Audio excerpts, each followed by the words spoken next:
प्रिय पाठकों, आपकी राय हमारे लिए बहुत मायने रखती है।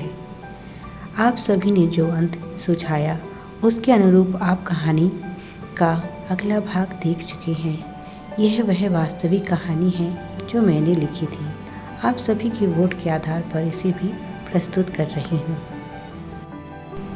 डॉक्टर ने मुस्कुराते हुए कहा, हेलो मृत्युंजय, कैसे हो तुम? यह देखो, तुमसे कौन मिलने आया है। यह सिस्टर रेनू। अब से यही तुम्हारा ख्याल रखेंगी।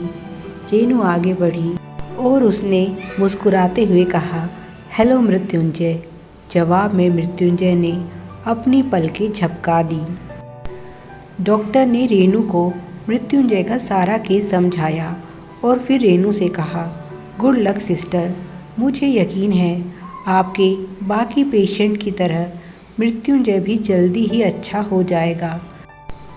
रेनू ने मुस्कुराते हुए कहा, जी मैम, मिस्टर मृत्युंजय जल्दी चलने लगेंगे, मैं आपसे वादा करती हूँ। रेनू अब मृत्युंजय का बहुत ध्यान रखती और अपनी तरफ से पूरी कोशिश करती, पर उसे ऐसा लगता है जैसे मृत्युंजय ने जीने की चाह छोड़ दी है। वह ठीक होना ही नहीं चाहता। अकेले रेनू के प्रयासों से कुछ नहीं होने वाला। जब तक मृत्युंजय उसका सहयोग नहीं करेगा वह कुछ नहीं कर सकती, और इसके लिए उसे यह जानना ज़रूरी है कि आखिर उसके साथ यह सब हुआ कैसे।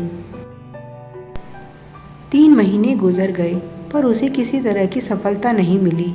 तब उसने एक दिन डॉक्टर से बात की और कहा, मैम, मैं अपनी तरफ से पूरी कोशिश कर रही हूँ, पर पेशेंट अपना सहयोग नहीं कर रहा है। क्या मैं जान सकती हूँ कि मृत्युंजय के साथ क्या हुआ था? डॉक्टर बोली, क्या आपको उसके बारे में जानना बहुत ज़रूरी है? रेनू ने कहा, मैम, अगर मुझे उसके बारे में ठीक ठीक सब पता होगा तो शायद मैं उसकी अच्छे से सहायता कर सकूं। अगर उसके इलाज के लिए यह ज़रूरी है तो ठीक है, मैं आपको उसकी सारी कहानी विस्तार से बताती हूँ, डॉक्टर ने कहा। डॉक्टर ने लंबी सांस छोड़ते हुए कहा, सिस्टर, मृत्युंजय की कहानी बड़ी दर्द भरी है। यह बहुत अमीर परिवार से संबंध रखता है। इसका हंसता खेलता मुस्कुराता परिवार था, और जिस दिन इसके साथ यह हादसा हुआ उसके कुछ दिनों बाद ही इसकी शादी होने वाली थी। जिस लड़की से इसकी शादी होने वाली थी वह थी जानवी। दोनों एक दूसरे से बहुत प्यार करते थे और ये लव मैरिज थी। दोनों ही परिवार बहुत खुश थे और शादी की तैयारियों में व्यस्त थे। जिस समय मृत्युंजय की गाड़ी का एक्सीडेंट हुआ उस समय गाड़ी में वह, जानवी और उसके माता पिता मौजूद थे। उस दिन वे चारों शॉपिंग करने निकले थे। मृत्युंजय के माता पिता चाहते थे कि जानवी अपनी पसंद का लहंगा ले शादी के लिए। सब कुछ सही जा रहा था और यह लोग शॉपिंग करके लौट रहे थे और रास्ते में एक डंपर से टक्कर हो गई। उन तीनों ने तो वहीं पर दम तोड़ दिया और मृत्युंजय समय पर हॉस्पिटल पहुंच गया। उसे होश भी आ गया था, पर उसके सर पर बहुत गहरी चोट थी। वह बार बार जानवी और अपने माता पिता के बारे में पूछ रहा था, तो इसके भाई ने इसे सच्चाई बता दी, और सच्चाई को सुनकर यह सदमा बर्दाश्त न कर सका और कोमा में चला गया। इसका भाई ऑस्ट्रेलिया में अपने परिवार के साथ रहता है।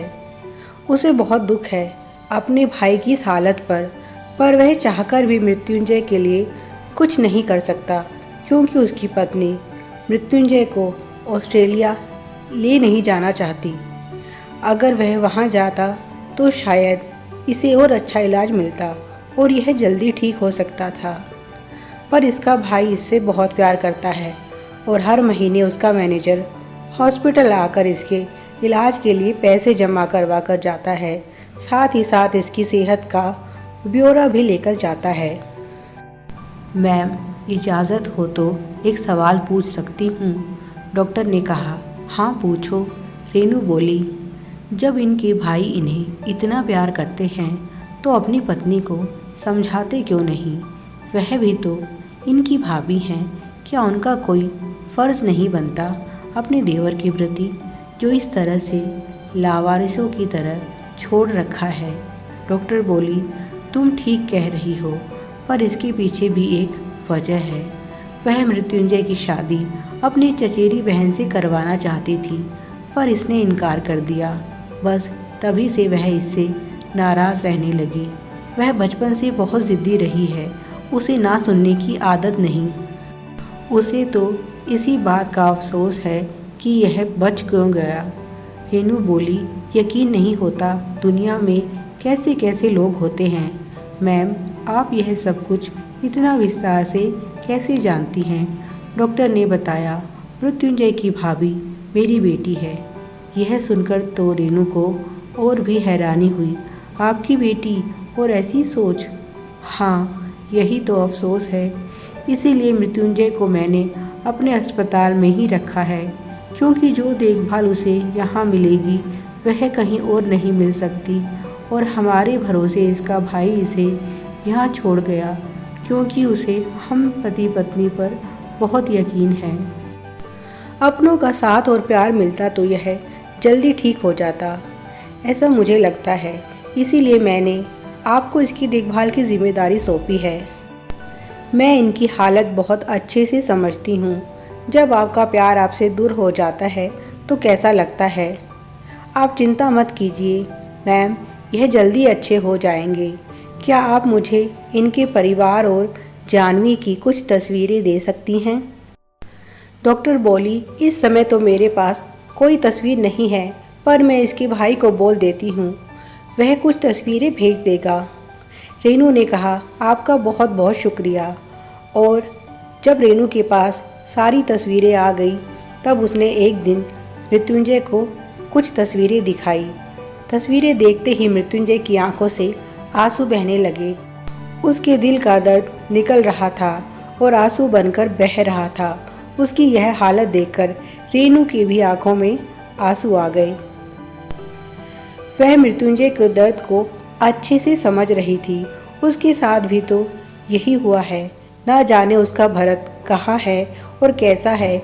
कम से कम मृत्युंजय को इतना तो पता है कि अब जानवी इस दुनिया में नहीं, पर उसे तो यह भी नहीं पता कि उसका भरत जिंदा है या मर गया।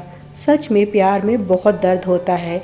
उसने ठान लिया है कि वह मृत्युंजय के अंदर जीवन की आस ज़रूर जगाएगी।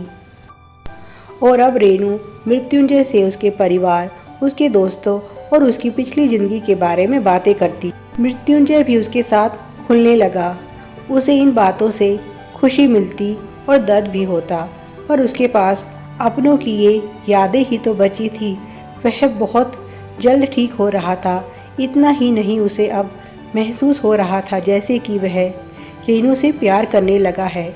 पता नहीं क्यों उसे रेनू में जानवी दिखने लगी थी, पर वह जानता था उसका प्यार एक तरफा है, क्योंकि रेनू उससे प्यार नहीं करती थी। उसके लिए तो वह सिर्फ उसका मरीज़ था। इसीलिए यह सोचकर कि कहीं उसकी भावनाओं को जानकर रेनू के दिल को ठेस ना पहुंच जाए, उसने अपनी भावनाएं दबा ली और कभी रेनू पर अपने प्यार को जाहिर नहीं होने दिया। इधर रेनू की लगन और मेहनत रंग ला रही थी। जैसे जैसे वह ठीक हो रहा था, उसे रेनू से दूर जाने का डर सताने लगा। उन दोनों में अच्छी दोस्ती हो गई थी, पर वह जानता था यह रिश्ता दोस्ती से आगे कभी नहीं जा सकता, और वह रेनू जैसी अच्छी दोस्त को खोना नहीं चाहता था। इसीलिए अब वह उससे दूर जाने के लिए खुद को तैयार कर रहा था। अगले 4 महीनों में मृत्युंजय बिल्कुल ठीक हो गया, और इसकी सूचना जब उसके भाई को मिली तो वह दौड़ा दौड़ा उससे मिलने आया। उसने रेनू का आभार व्यक्त किया, क्योंकि उसी के कारण उसका भाई ठीक हो गया था। यह बात खुद उसे डॉक्टर ने बताई। रेनू ने कहा, सर, यह तो हमारा फ़र्ज़ है। मुझे खुशी है कि अब वे ठीक हो गए हैं। जब रेनू मृत्युंजय के भाई से बात करी थी, तभी वहाँ उनका मैनेजर आया और बोला, सर, मैम का फ़ोन आ रहा है। उन्होंने कितनी बार आपको कॉल किया पर आपने जवाब नहीं दिया। वे बहुत परेशान है, आप उनसे बात कर लीजिए। यह सुनकर रेनू वापस जाने लगी, पर जैसे ही वह मुड़ी उसके कदम वहीं रुक गए और उसके मुंह से निकला, भरत भरत भी रेनू को देखकर घबरा गया और उसने अपनी नज़रें फेर ली। रेनू उससे लिपट गई और बोली, तुम कहाँ चले गए थे मुझे छोड़कर? जानते हो तुम्हारे बिना मैं कैसे जी रही हूँ? बोलो भरत, तुम कुछ बोलते क्यों नहीं? क्या तुमने मुझे नहीं पहचाना? भरत ने रेनू को खुद से दूर करते हुए कहा, यह आप क्या कह रही हैं? मैं आपको नहीं जानता। आप कौन हैं? और किसने कहा मेरा नाम भरत है? मेरा नाम साहिल है। रेनू बोली, मैं अपने भरत को पहचानने में इतना बड़ा धोखा नहीं खा सकती। सच सच बताओ, क्या बात है? तुम मुझे क्यों नहीं पहचान रहे? मुझे ध्यान से देखो, मैं तुम्हारी रेनू। क्या तुम मुझे भूल गए? हम दोनों एक साथ कॉलेज में पढ़ते थे। भरत, याद करने की कोशिश करो। सौरभ ने रेनू के हाथ झटकते हुए कहा, मैं आपको नहीं जानता और आप क्यों ज़बरदस्ती मेरे पीछे पड़ी हैं? यह सुनकर रेनू ज़ोर ज़ोर से रोने लगी। मृत्युंजय के भाई ने कहा, क्या सिस्टर ठीक कह रही हैं? तुम्हारा नाम भरत है? वह बोला, नहीं सर, इन्हें कोई धोखा हो रहा है। यह मुझे शायद कोई और समझ रही हैं। आप तो मुझे जानते ही हैं। मैं कितने समय से आपके यहाँ नौकरी कर रहा हूँ। मेरा नाम भरत नहीं सौरभ है और यह नाम तो मैंने अपनी ज़िंदगी में पहली बार सुना है। माफ़ कीजिए सिस्टर, आपको कोई गलतफहमी हो रही है। तभी वहाँ मृत्युंजय आया और वह रेनू को संभालकर बाहर ले आया और पूछा, क्या हुआ रेनू? अब तक रेनू और मृत्युंजय अच्छे दोस्त बन गए थे। रेनू ने मृत्युंजय को अपनी सारी कहानी बता दी। सारी बातें सुनकर तो उसे बहुत गुस्सा आया और उसने रेनू से वादा किया कि वह सच्चाई का पता लगाकर ही रहेगा। यह आदमी भरत है या सौरभ? आपने मुझे नई जिंदगी दी है तो मेरा भी कुछ फर्ज बनता है। आप चिंता मत कीजिए, मैं सच का पता लगा लूँगा। फिर मृत्युंजय अपने भाई के साथ ऑस्ट्रेलिया आ गया और वह अभी भी रेनू के संपर्क में था। उसने यहाँ आकर भरत के बारे में जानकारी जुटानी शुरू कर दी और उसे पता चला जिस दिन भरत गायब हुआ था लगभग उसी समय में सौरभ ऑस्ट्रेलिया आया था। और आखिरकार उसने सौरभ की कॉल डिटेल निकलवाई तो उसे पता चला कि इंडिया में एक नंबर है जहां वह लगातार कॉल करता है। जब उसने सारी खोजबीन की तो उसे पता चल गया कि यह सौरभ नहीं भरत ही है और इंडिया में अपने माता पिता से यह संपर्क में है। इसका मतलब उसने रेनू के साथ धोखा किया है। यह रेनू को छोड़कर ऑस्ट्रेलिया भाग आया और इसके माँ बाप ने भी यह बात छुपाकर इसका साथ दिया। उसने भरत से कहा, अगर तुमने सच कबूल नहीं किया तो मैं तुम्हें जेल में डलवा दूंगा। बताओ सच क्या है? क्यों तुमने रेनू की ज़िंदगी बर्बाद की? जब शक्ति से पूछताछ की गई तब भरत ने डर के कारण सारी सच्चाई उगल दी।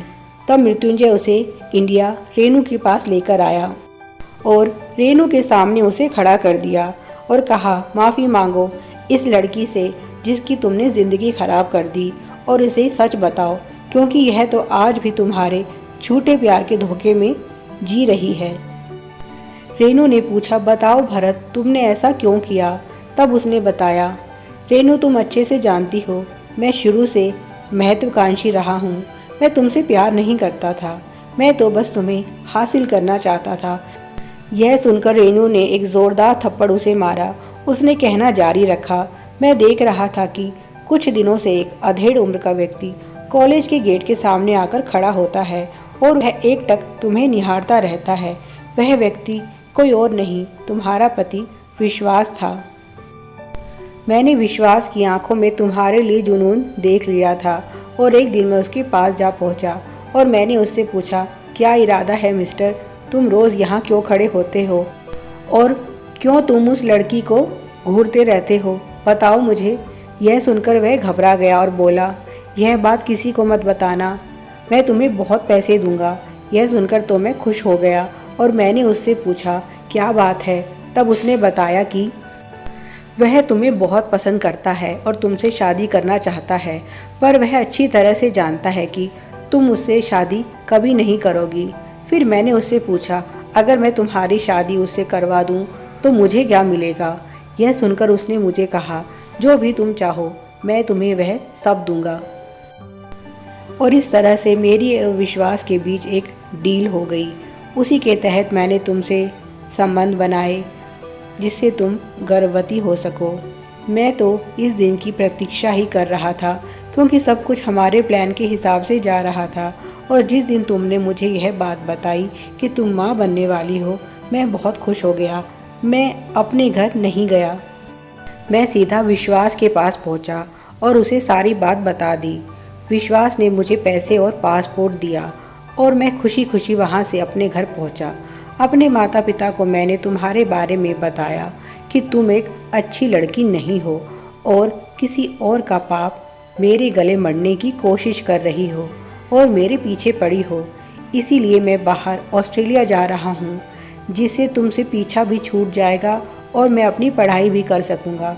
मेरे माँ बाप ने मेरी बात का विश्वास किया और फिर उसके बाद जो हुआ वह तो तुम जानती ही हो। यह सब जानकर रेनू हैरान थी। उसे खुद पर ही शर्म आ रही थी कि उसने एक ऐसे इंसान से प्यार किया। विश्वास एक बुरा आदमी था, पर भरत तो उससे भी ज़्यादा नीच निकला, जिसने अपने प्यार का सौदा कर दिया। रेनू बोली, तुम्हें अपने बच्चे पर भी तरस नहीं आया? तुम कैसे इंसान हो? मुझे तुमसे घिन आ रही है, चले जाओ मेरी नज़रों के सामने से। मृत्युंजय बोला, नहीं रेनू, हम इसको ऐसे नहीं जाने देंगे। इसने जो किया है उसकी सज़ा तो इसे मिलनी ही चाहिए। और उसे पुलिस के हवाले कर दिया। भरत को उसके किए की सज़ा मिली, पर रेनू और चिंटू को पता नहीं किस बात की सज़ा मिली। मृत्युंजय और रेनू आज भी दोनों अच्छे दोस्त हैं। दोनों के बीच दर्द का रिश्ता है। दोनों ने प्यार किया और उस प्यार से उन्हें सिर्फ दर्द मिला। और अब जल्दी उन दोनों की शादी होने वाली है, क्योंकि वे दोनों ना सिर्फ एक दूसरे को अच्छे से समझते हैं, बल्कि उनके बीच जो दर्द का रिश्ता है वह हमेशा याद दिलाता रहेगा कि शादी कोई समझौता नहीं, बल्कि प्यार और एक दूसरे के प्रति समर्पण है। Please like, share and subscribe. Thanks for watching.